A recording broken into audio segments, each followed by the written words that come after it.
Hello and welcome to the Wisdom Factory. This is a forum for people who have knowledge, experience, and wisdom and want to share it with the world. And we're now in season 2 of our presentations, and we're calling this batch the Wisdom Technologies. It's episode number 5, and today we have invited, my goodness, we invited you, our host. Also, yes. And we have also, of course, we also have Monika Fruehwirth with us, who's going to actually switch the tables and be the interviewer. And I'm going to be sitting on the sideline, making sure that your answers are honest and correct to the best of my knowledge. Okay. All right. Yeah. And this the Wisdom Factory is hosted by Paradiso Integrale here in Umbria in Italy. We're a non-profit, and we also offer retreats. And we have guest rooms, so if you're on your way to Rome from Florence, we're so handy, so handy. Okay, for this season, we're very grateful that we have a sponsor, iAwake Technologies. Their co-founder, John Dupuy, opened our season on May 6th, just a month ago. He talked about stress relief, deepening meditation practice, and recovering from addictions and other undesirable behaviors. And he has a technology which is extremely helpful in retraining your brain so that it can accept new ideas, new behaviors, new attitudes. Yeah, and check it out. There is a link, bit.ly, iAwake. Up on top of the screen there, you bet. Yeah. So, just a word about us before we get to our guest. Who's the guest here? It's so confusing. We have been very inspired by Ken Wilber and the Integral Worldview in our past several years. It has helped us to understand so much about literally everything. It's a theory of everything. It aspires to be anyway, and that's why we have created this show, the Wisdom Factory. We want to give to all of you the opportunity to experience what people create inside this integral worldview and how we can all collaborate to create a better world. And now I'm going to let Heidi introduce our guest interviewer. Yes. Okay. Yeah. Yeah, and I wanted to add, we have created a community, the Wisdom Factory, on Google+. And if you think you want to talk with us about these topics, about these integral or wisdom topics, please ask there to join us. Yeah, I want to introduce Monika. Monika is, I don't want to say a very old friend of mine, but at least we know each other 15 years. And we met in the German-speaking integral community. Did I get it right? Because Monika is not German, she is Austrian, and she complains when I say German or Germany, so Austrian. German-speaking communities. There are also Swiss people there. Right. And she was one of the founders of this community in Germany. And for me, she was a sort of a role model. There are very few women in this time there because it was a heady stuff, and all men were discussing around, you know, and breaking their heads about some topics, and the feminine energy was not really very visible. I was actually attracted by this head stuff because I was so heady then too, and I think many of us women were attracted by that because we had adopted a masculine way of being in the world, no, by thinking. Anyway, Monika, I'm so grateful that you are here and that you have helped me to really, you know, get to know more about integral and about the feminine way. You created the, how can we WIP. WIP. Yeah, it means women's integral field or something, and we met for a week several times and really tried to find out a different way to be under women. And this is your baby, so I give over to you to what you found out, what you want to share. Well, the feminine, in English we would call it the feminine integral field of consciousness. And I had an inspiration that there must be a different approach to Ken Wilber's map. Part of it is also that his book, what is it in English, Grace and Grit. Mm-hmm. Most women who came to the integral salons in Vienna came because they read this book, and it was a very unusual book. It was about the dying and the death of his wife over a period of 5 years, and everybody who read it cried. So it's really an emotional book. It gets into your emotions. But all other books, they were completely different. So to me that was something that did not match. There was no yin-yang in the integral field at this time.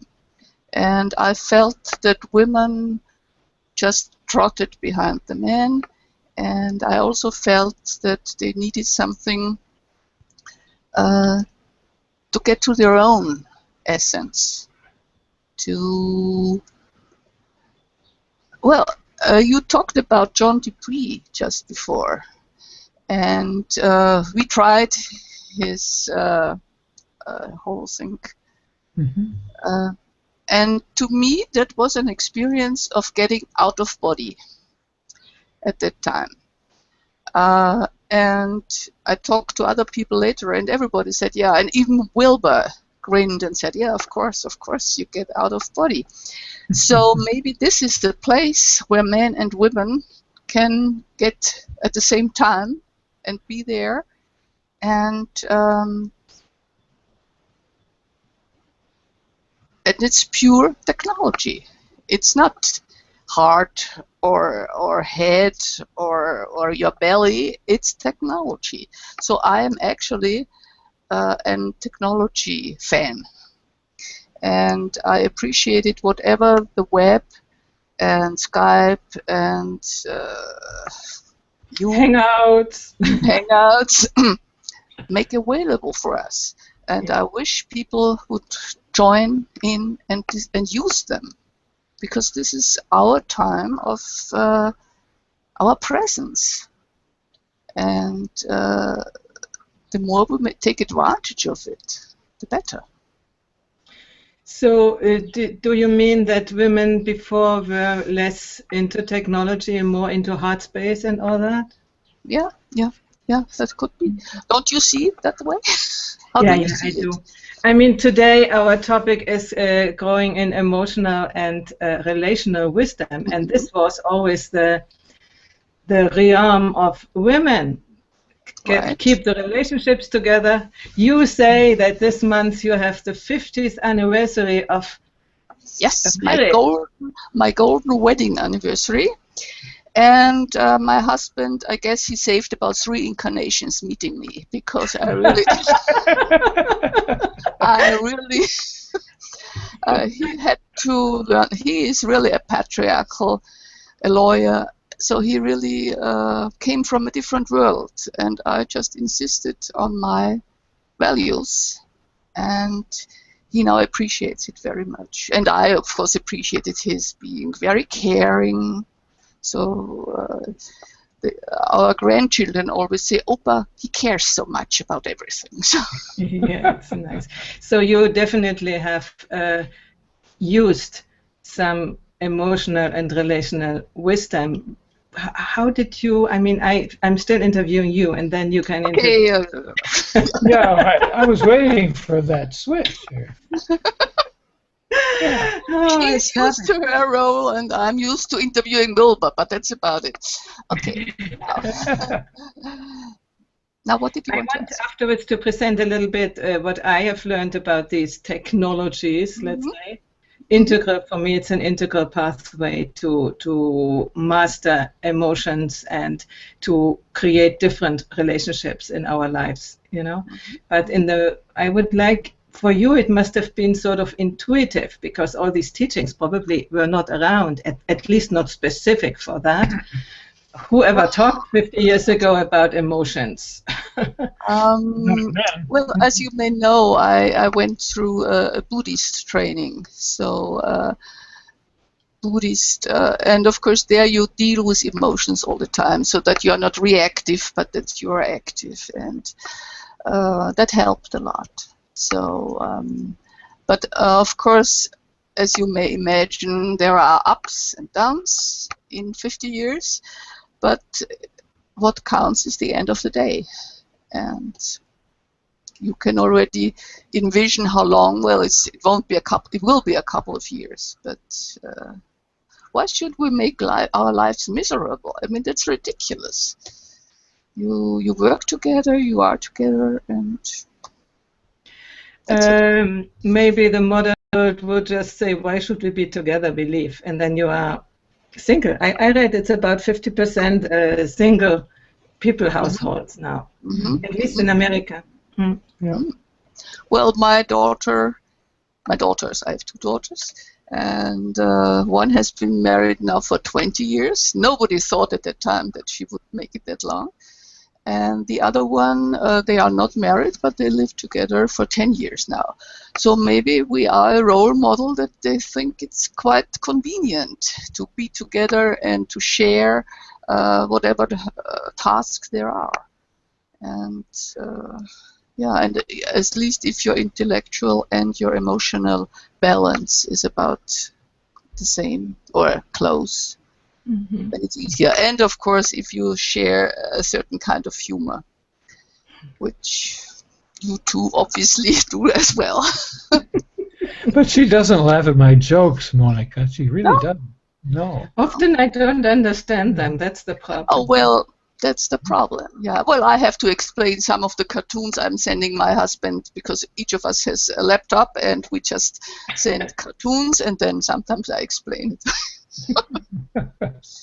Humor is something very special, and if you are lucky to meet someone who has the same kind of humor, that's a good basis to me.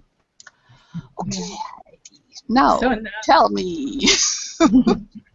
You should say that you wanted for a long time that I tell you what I have learned in my training of feminine power and calling to one. I remember the time that you were really excited about it, and I felt this is something I should support. So, what did you learn? What did I learn? Wow, what did she learn? I learned, for instance, that when I met Mark, I could begin the relationship in a completely different way than I ever did before. And I was in many relationships, many, no, not 100, but I had 4 long-time relationships. And they all started, I began to understand while studying that, they all started wrong. And mainly wrong. First of all, we talked about values. We didn't have the same values. The other thing, I searched something in a man which traditionally women search in a man. Security and what is it? A guideline. I don't remember it. I felt the whole baggage of the past 2,000 years falling away from me after I had learned that. Because before I thought I would do it different than my mother, you know, and different than all the others, but I actually didn't. Only wanting to do something different doesn't mean you can. And even if you try very hard, as long as you don't have changed the basics of your being in the world, you won't. You will attract more or less the same, maybe not exactly the same, but the difficulties won't finish.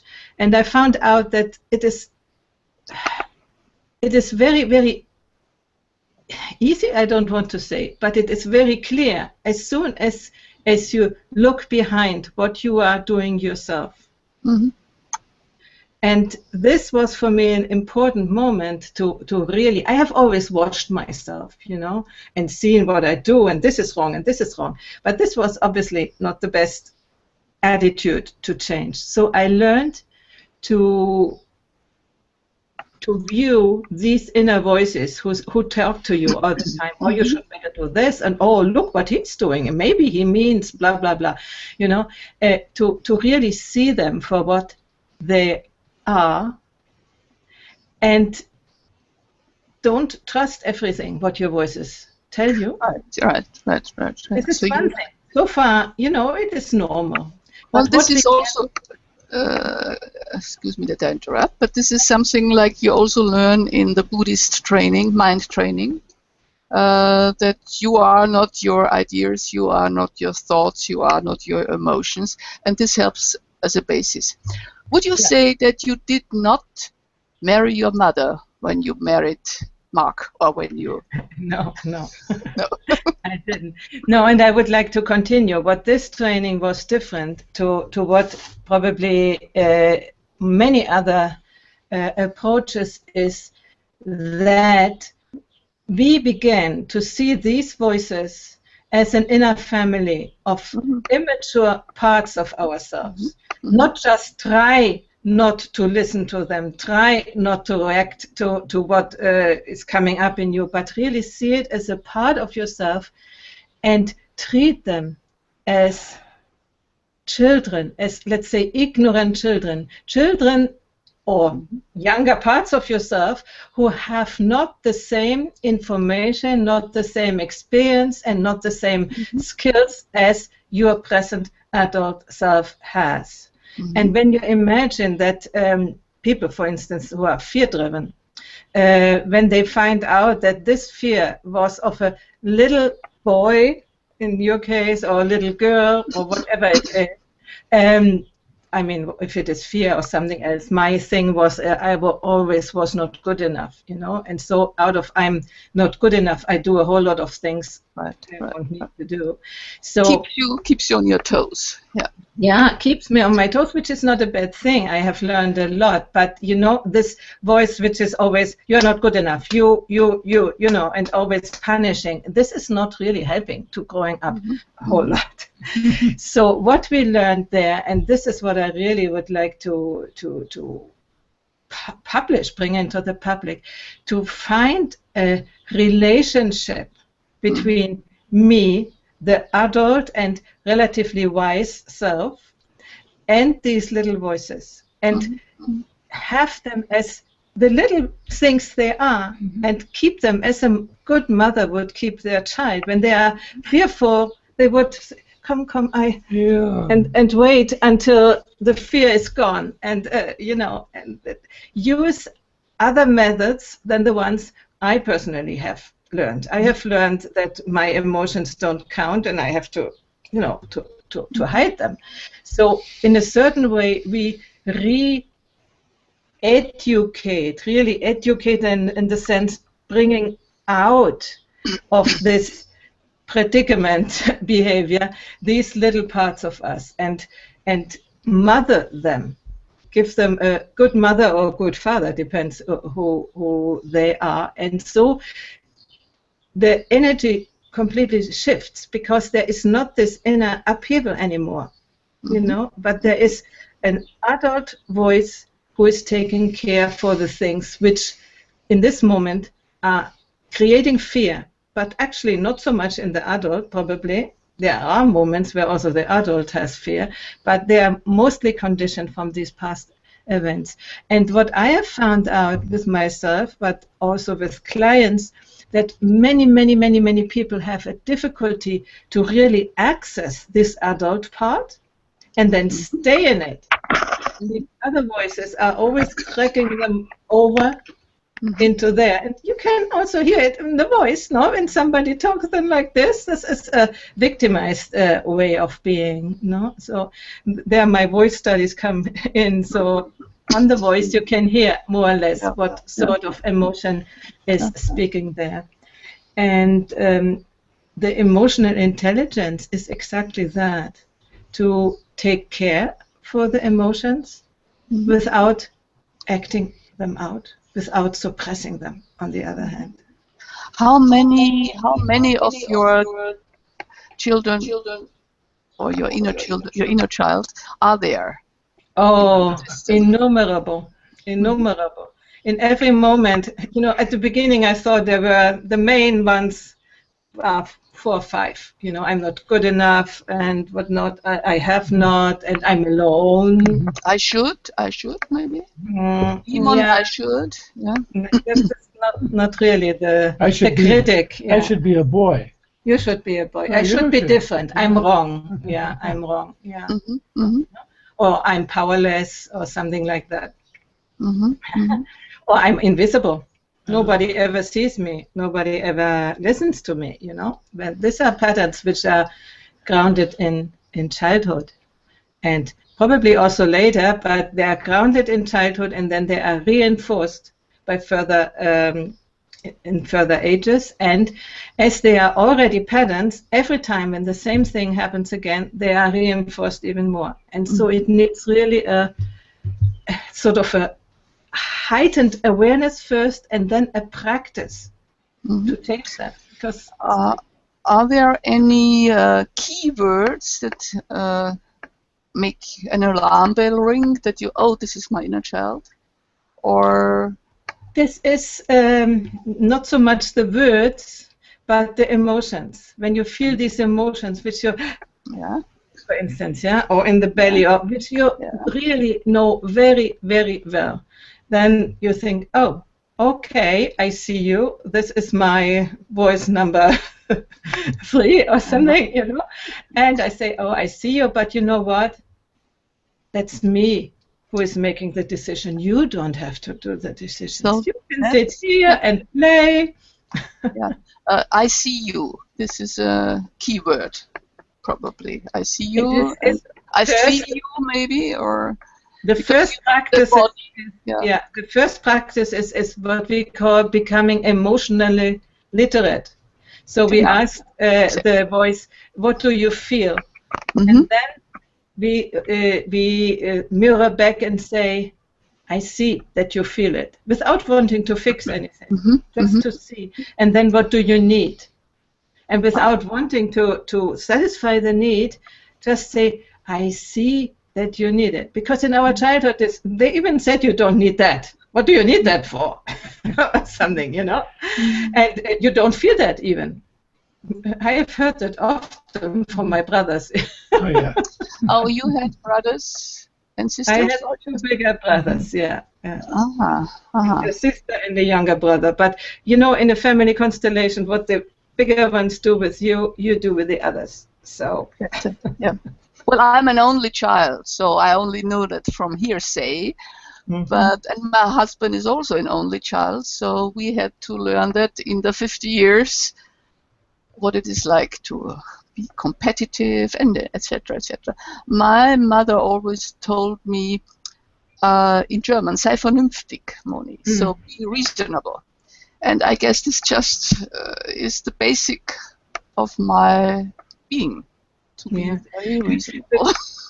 Makes me think about my father once asked me, I found a letter, he asked me, I was 12, to be more reasonable than an adult person who I was angry about. And I thought,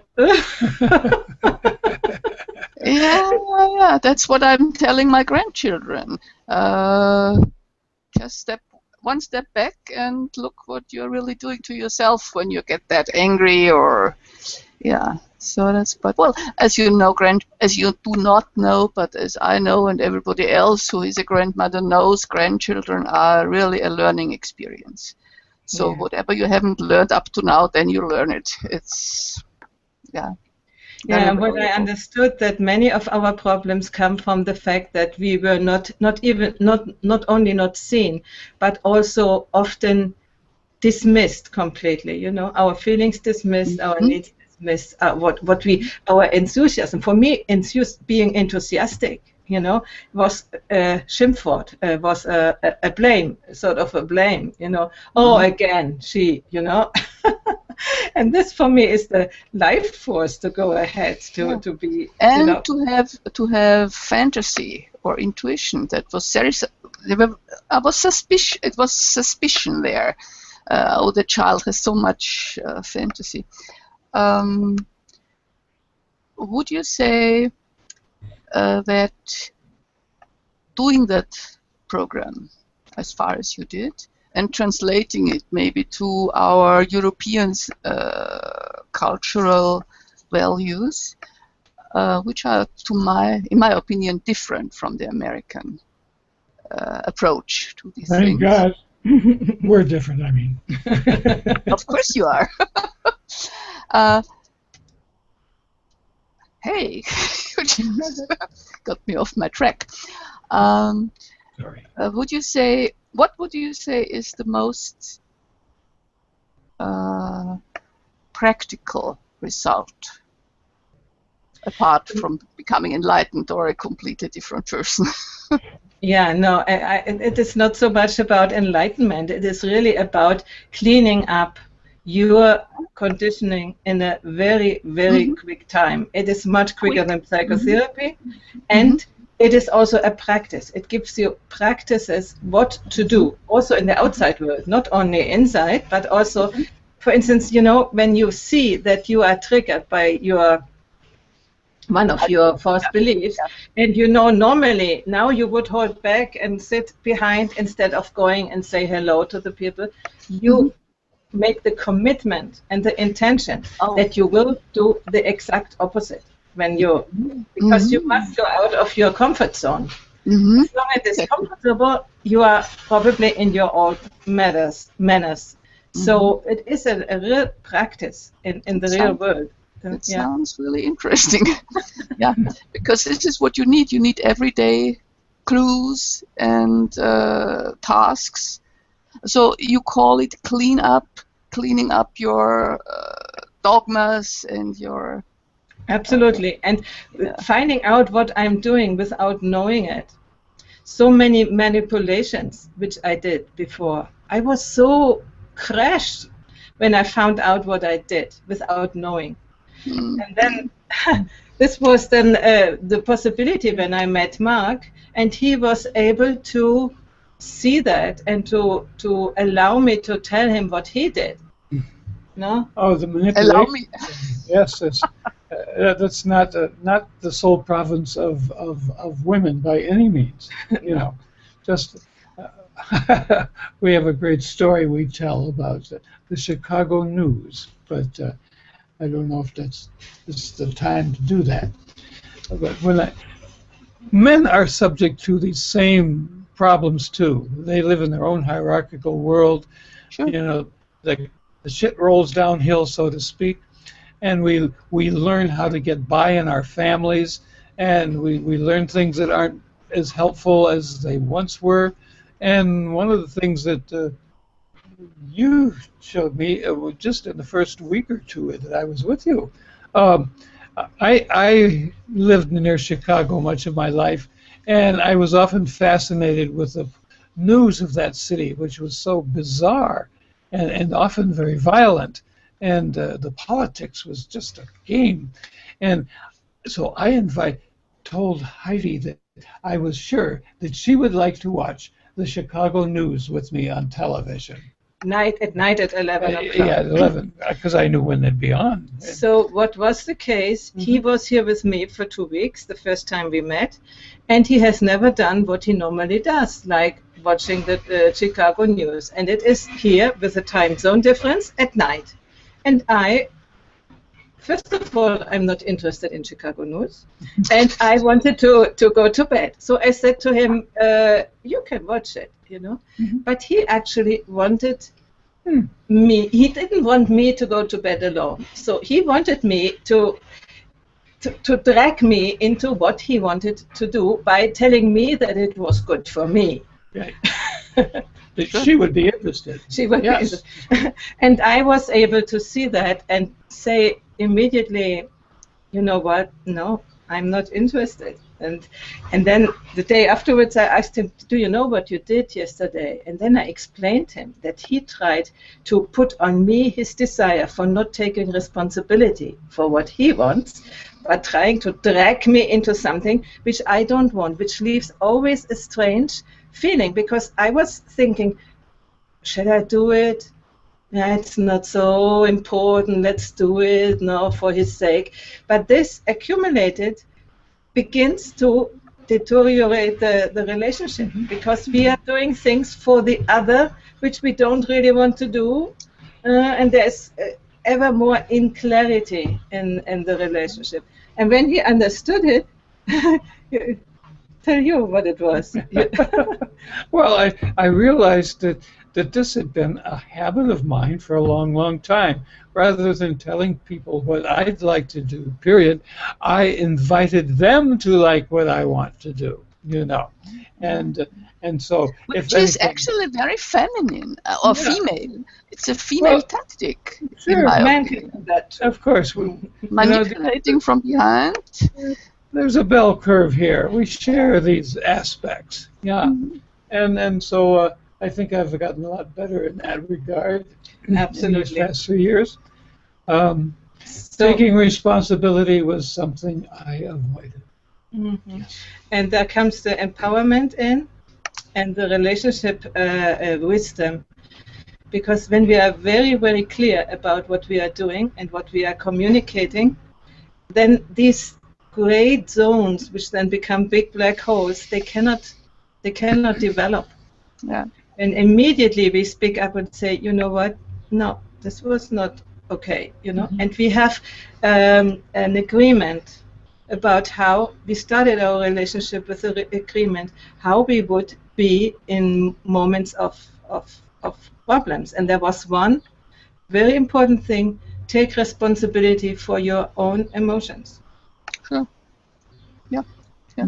And there's no reason, when I'm angry, for instance, it happens also to him that we have a sort of a strange voice now and shouting on the other, but immediately afterwards, oh, no, it has nothing to do with me, with you, it has to do with me.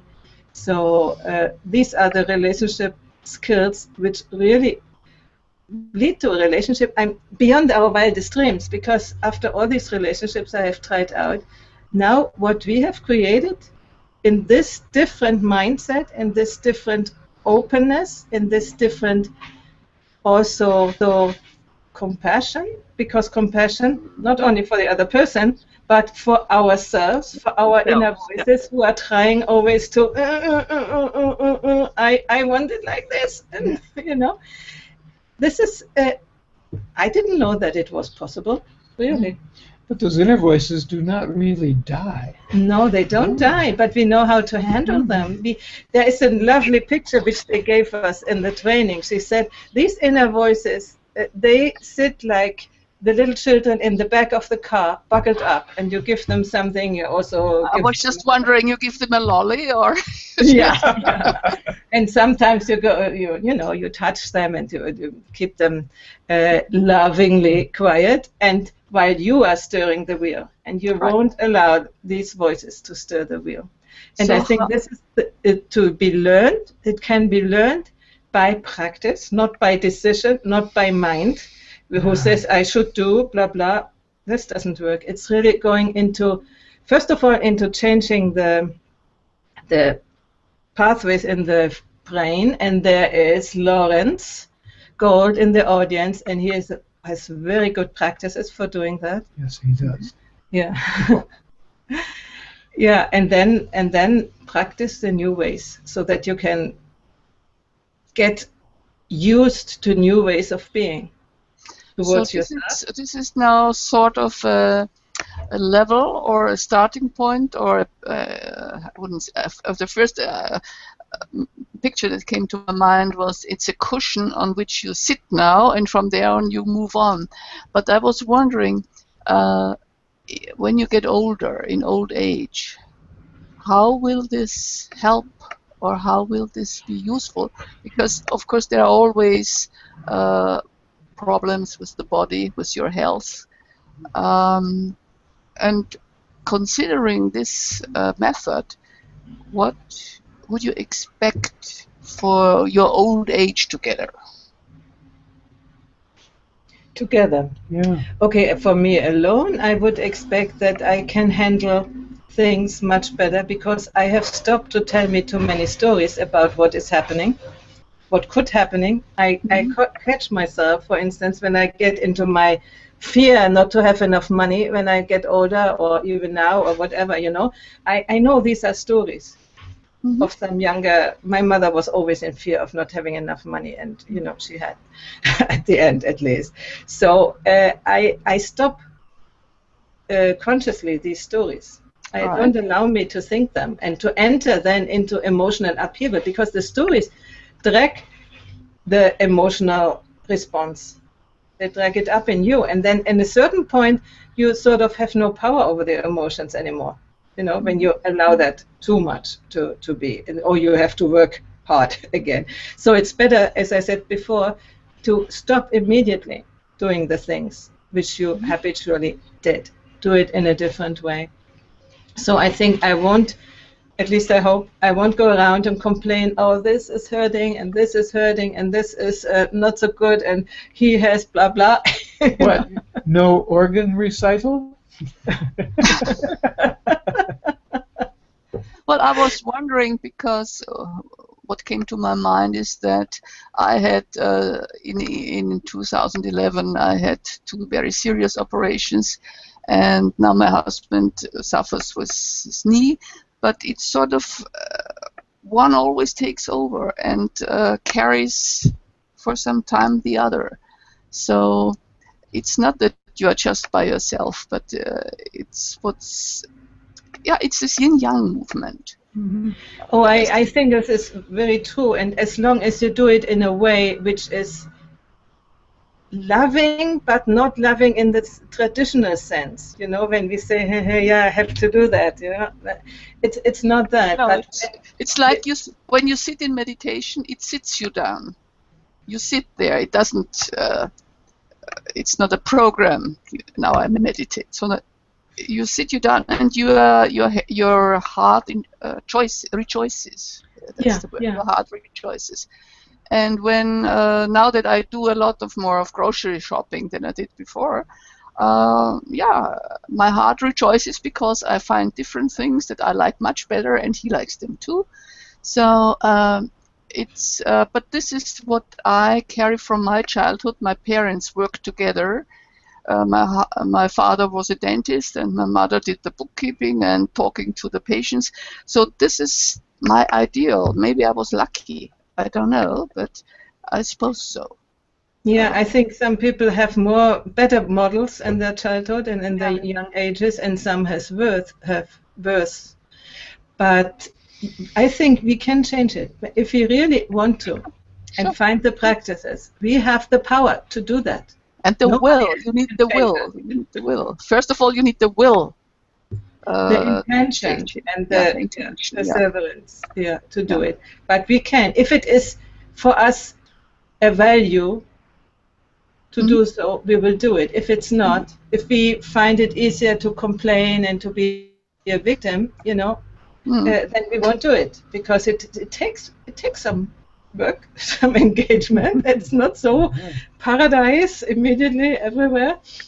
Well, and what, in my opinion, what you as a woman, we really have to learn is how to let the men do their share. I always heard, I do all the workshops and I do my self scrutiny, and he just finds everything okay. It's things are running smoothly as long as the women do all the things. But when men start their part, and even if it's only just filling up the toilet paper on the hook, I was so delighted when all of a sudden he could do that. So,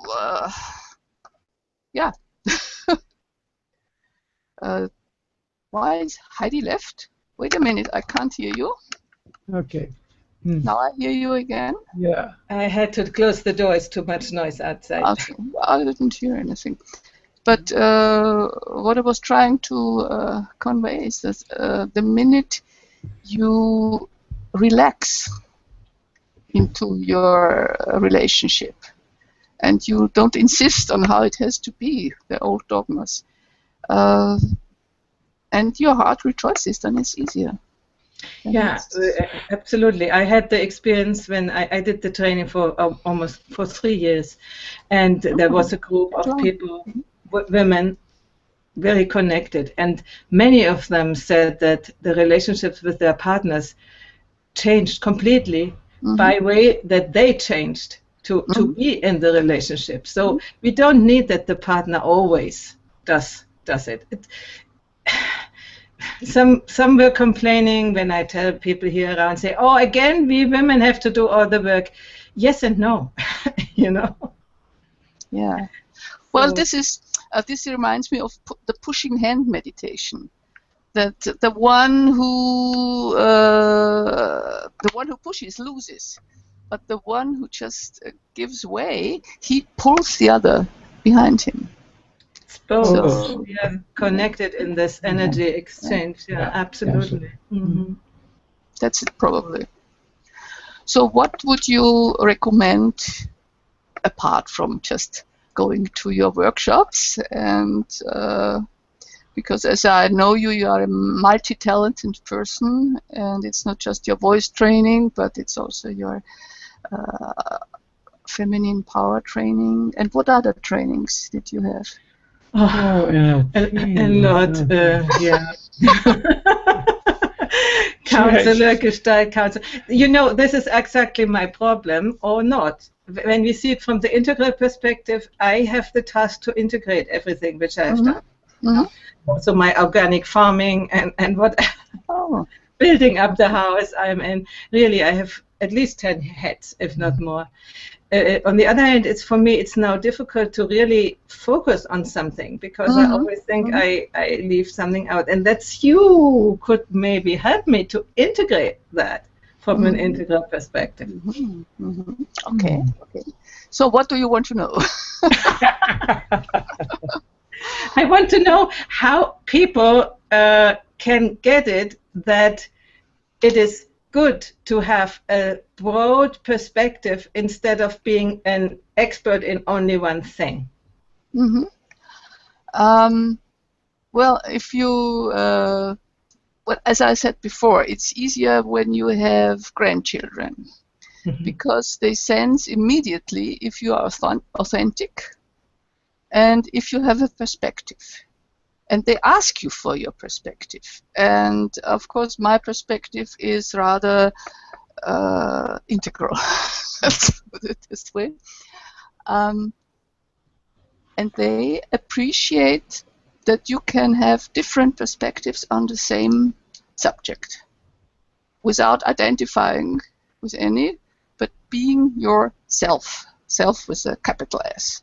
And this self has nothing to do with your ego. It has nothing to do with your concepts of spirituality. It's just that you feel, how do I put it? The ground of being carries you. Yeah, I can relate to that. And I think really I'm ever more doing that, just being myself and trusting that things will come out. And doing these shows, for instance, a year ago, I began with that. 2 years ago, I wouldn't have thought to ever be able to talk to people, you know, and to be seen by somebody here in the audience and have YouTube videos. I never would have done that, you know. So no, I was a very shy person. And the first time sitting in front of 200 people and having Wilber on the phone, I probably went into some kind of trance because it was quite natural at that. And I guess that's the way you do it. Yeah. And of course, he was very pleasant and he's a nice guy. Yes, you met him also in person. Huh? I met him in person, and he's a great. And I'm very happy that I live at the same time that he did, and I could sort of start from his beginnings and just keep up, and that was quite a major factor in my life. So I really appreciated what he does. what he provides for people. So part of our series here is also to bring this news or message to people that there is a theory, it is a theory, but it's also a practice out there in the world created by Ken Wilber. There are other people too, but he has sort of collected the wisdom from everywhere and put them in a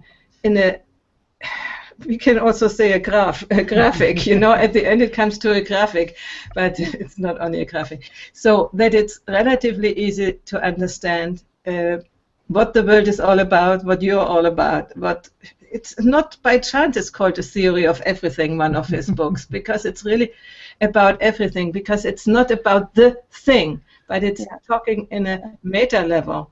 It's like looking from above, you know, from the airplane. When you look down, the earth is so little and all these streets. And he is doing that and guiding you so you can have a better understanding. And for me, it was, I met the first book 20 years ago. It was really the beginning of the change. Otherwise, I don't know where I were today. And for you, too? It was the same, yeah, absolutely. What he never mentions is that it never ends. No, it never ends, but it's the exciting part. He never mentions that.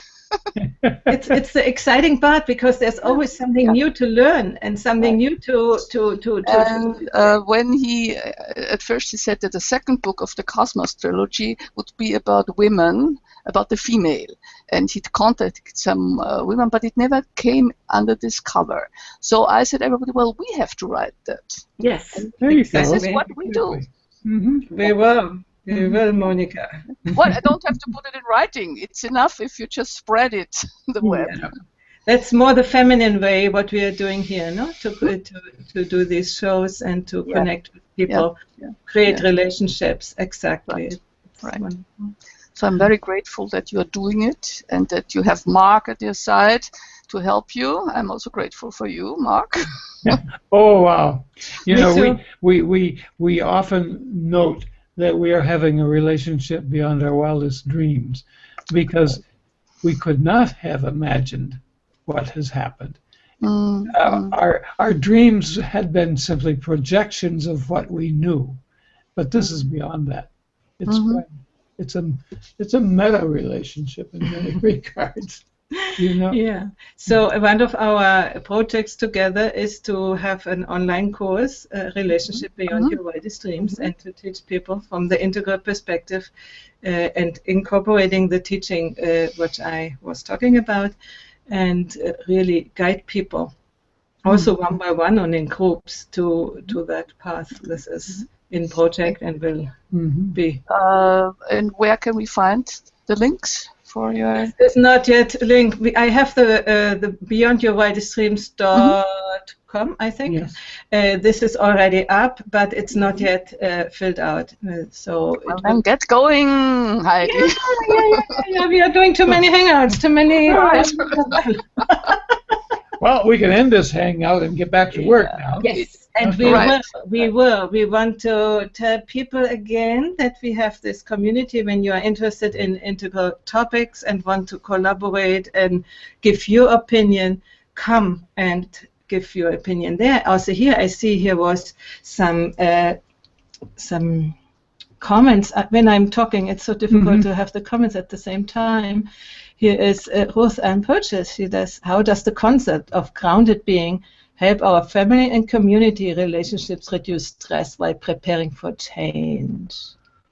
To whom do you ask that? To me or to? Do you want to answer to that, or shall I? Go ahead.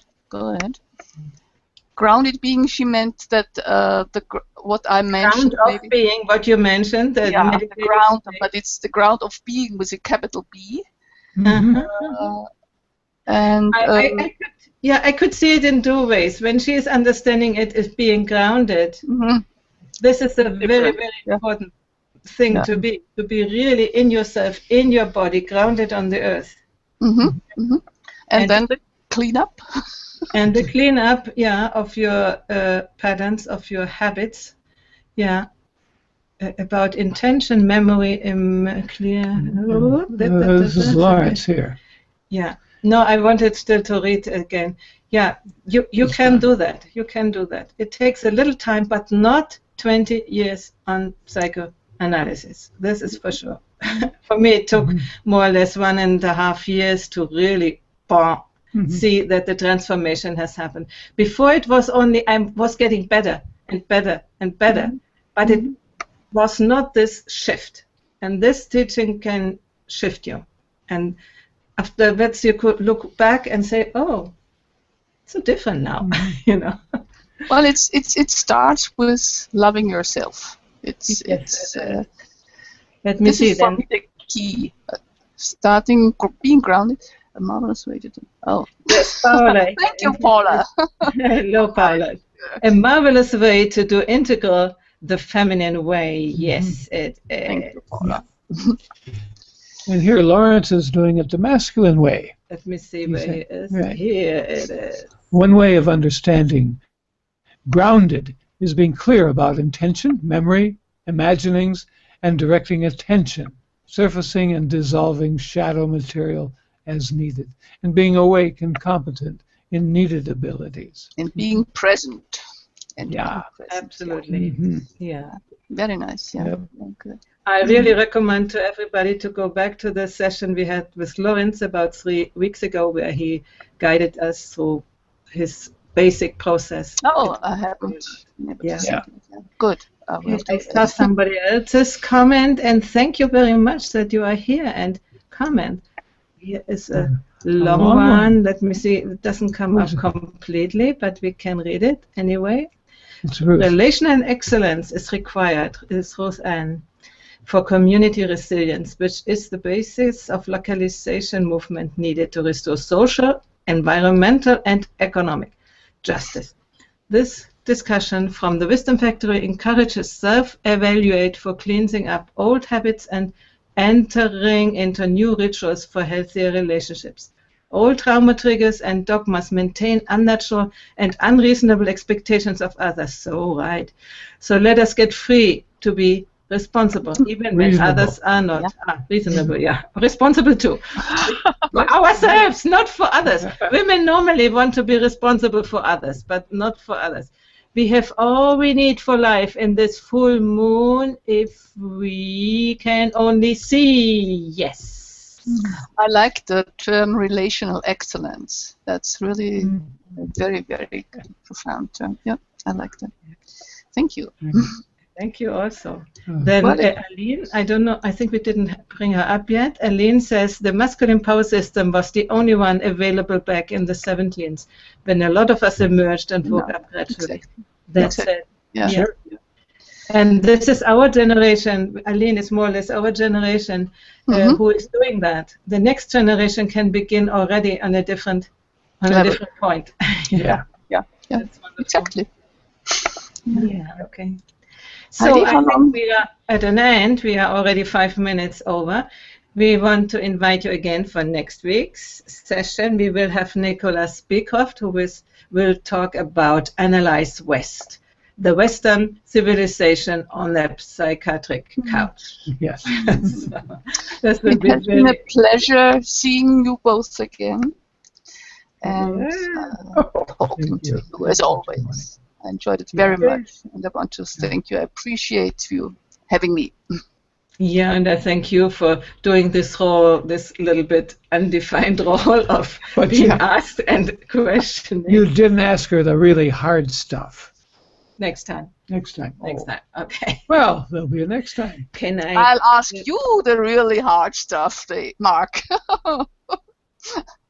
Okay. This we should do, yeah. Masculine power. Oh, absolutely. Not only feminine power. We will redefine that. I can see it in my grandson, how difficult it is to become a man in this time. It's really difficult. I'm so glad to hear you say that, because I don't believe many women do understand how difficult being a man can be. You know? Yeah. And I know Heidi has come to learn so much about men that she just didn't know about before. Men, it takes someone who, well, anyway. It takes someone who tells about himself, because as long as men don't speak, we cannot know. We have to invent or intuit, and this is often not the right way, you know. Yeah. And when a man begins to talk openly about what is going on in him, then you know, and this he did for me, and I'm very grateful for that too. I don't get to the closing. I go to talking. What's going on here? Please, Heidi, don't I sing. want people still to invite to come to our retreats. There will be another one in September, and it's about couple work. You can be alone too, because it's working on these things, you know. The future couple where you will be in will have benefit from being there. I will very soon announce that new retreat. A future couple for us? Not for us, for the others. Okay. Ah, yes, Marie. Yeah. Okay, thank you everybody for having indulged us with our humor. All right. And if you have any questions, join us in the Wisdom Factory community. Or ask me. I mean, you find me on Google+, and we will. I'm just wondering how I get out. I will stop the podcast and I'll tell you how you can get out. Otherwise, I keep you in prison here. Okay? And lifelong, you have to tell people about integral and your path. Well, it's not the worst kind of afterlife. Okay, bye-bye, everybody in the audience and the future audience. Bye-bye.